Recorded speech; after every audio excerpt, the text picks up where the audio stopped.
Ala alihi wa sahbihi amma ba'du. Hai teman-teman, bagaimana kabarnya?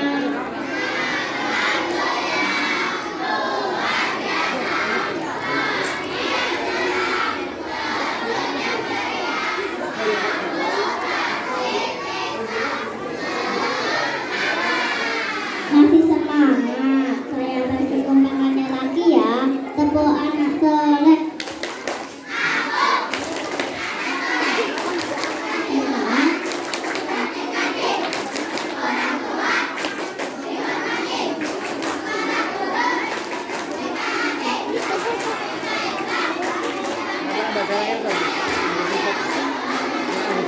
Buat tendamel.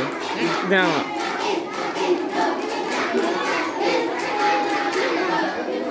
Kita perkenalan dulu ya. Nama saya Lorenza Arista Laide, dipanggil Arda. Pertama-tama, marilah kita bersyukur pada Allah atas segala nikmat dan karunia-Nya yang tidak bosan-bosannya dan tidak lelah-nya diberikan kepada kita. Contoh, kita diberikan mata, hidung, sehat, suara kuat, dan jika kalau kita hidup tidak akan mampu meskipun menggunakan alat secanggih apapun, misalnya HP, laptop, tablet, dan sebagainya. Karena Allah telah berfirman, wa in ta'udu nikmatallahi la tuhsuha.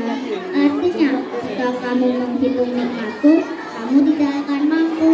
Maka atas segala nikmat dan karunia Allah, kita syukuri. Alhamdulillahirabbil alamin. Alhamdulillahirabbil alamin. Kedua, marilah kita bersyukur pada perantara agama yang telah menyebarluaskan agama yang hak ini, mulai malaikat Jibril, Nabi Muhammad sallallahu alaihi wasallam,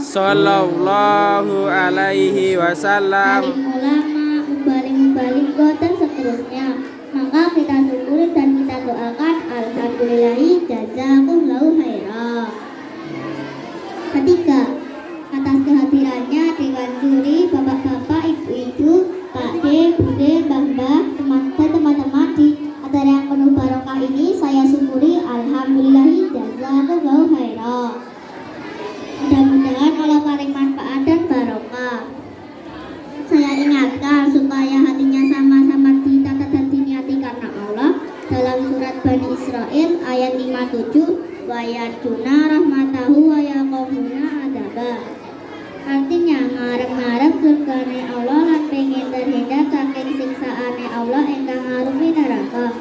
Jadi percuma saja kalau kita sholat, baca Al-Quran, zakat, dan tidak karena Allah kita nggak dimasukkan neraka. Jadi kita niati karena Allah.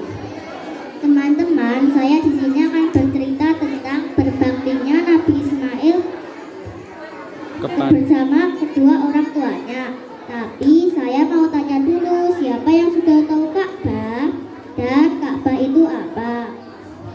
Ka'bah adalah kiblatnya orang Islam. Ka'bah sudah ada sejak dulu. Namun saat Nabi Nuh jadi banjir bandang, Ka'bah tertutup endapan banjir sehingga tidak terlihat.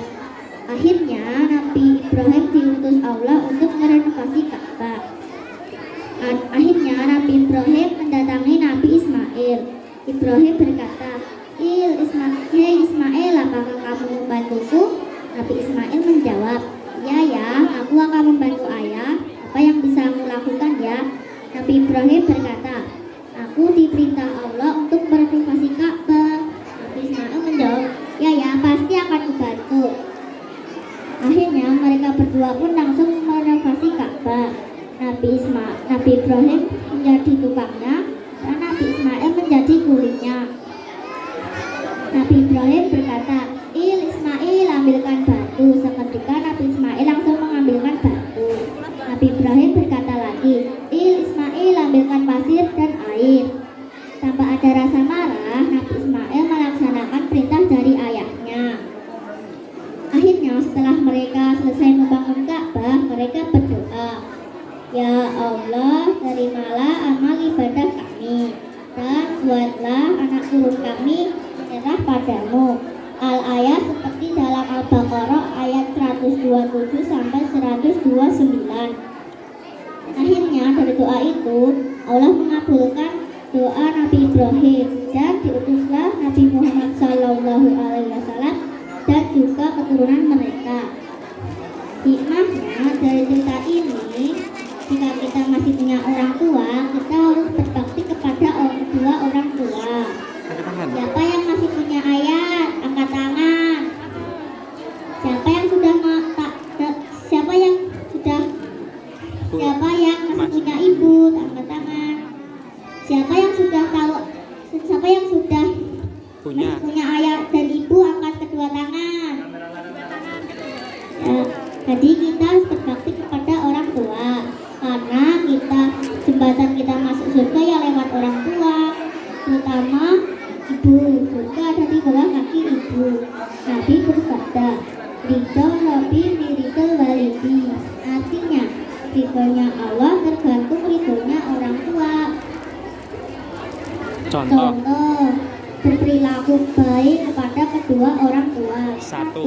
Dipanggil dan berbahasa yang baik. Contoh, dipanggil nggak ada, menjawab dalam mah, jangan apa mah, geluk-geluk wae, tak boleh. Kedua, jika mau pergi mencium tangan atau izin. Contoh, ngaji, main, sekolah, dan jajan. Ketiga, jika disuruh langsung berangkat. Contoh, Mbak Ata, Ahmad Soleh, belikan mama merica. Kita harus menjawab, iya ma, aku akan memberikan. Jangan, mama saja yang beli, kokon-kokon baik, tak boleh. Keempat, meringankan pekerjaan kedua orang tua. Contoh, menyapu, mengepel, mencuci piring, dan seterusnya. Jangan malah main enak-enakan game online ketika orang tua sedang besar. Sekian dari cerita ini, mudah-mudahan Allah paling manfaat dan barokah. Ada kurang lebihnya,